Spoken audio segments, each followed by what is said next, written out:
Hi there, and welcome this Monday morning to the Explaining History YouTube channel. I've been marking some essays over the weekend, and I've got a few thoughts really on some interesting lines of argument that you can take. So, very often you get questions, let's say, for example, about civil rights or the rise of the Nazis or something like that. Questioning, to what extent was such and such a historical phenomena, the achievement of the Civil Rights Act and the Voting Rights Act by 1964-65, or Hitler's rise to power, how much that was down to individuals. Now, I always have a very kind of, I was quite careful about ascribing historical change to individuals alone, because you'd be assuming that if you took Hitler out of the picture, that there would have been no Nazism and no Second World War. Well, that's a dubious and a weak kind of thesis to put forward. I don't think realistically, I mean, we can never tell because we don't get to visit parallel universes, but I doubt very much whether that would have been the case. And also, more importantly, it ignores major factors such as the loss of the First World War, economic crisis, the weaknesses inherent in Weimar Germany and the problems inherited from the Kaiserreich, and all sorts of other things like that. Major long-term structural factors.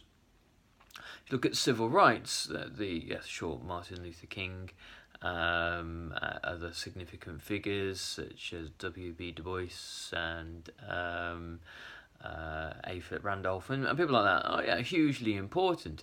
But again, it ignores the impact of major world events, major sort of significant historical processes like the Second World War, and also the economic changes occurring in America after the Second World War.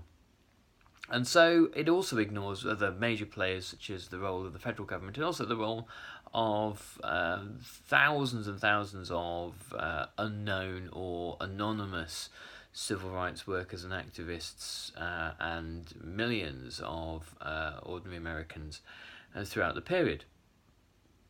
So how do you reconcile this? Well, the clever way to do it in a short space of time in an essay is to write the convergence of factors answer.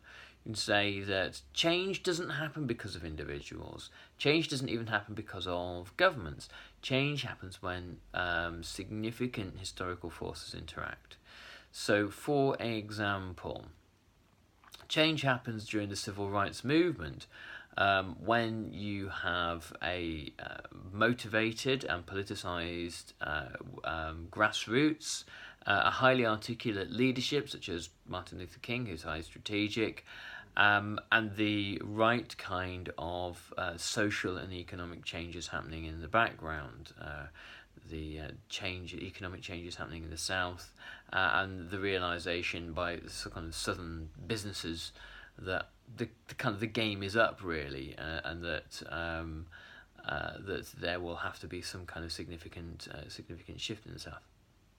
All this is presented at the door of a federal government that would ideally not have to deal with this problem, a presidency that in the guise of Kennedy and Johnson would ideally not like to have these sorts of problems, but they are the players that actually can make change happen. And so change happens when these factors converge. So how do you translate that into an essay answer? So to what extent was Martin Luther King the key driver of change during the civil rights period?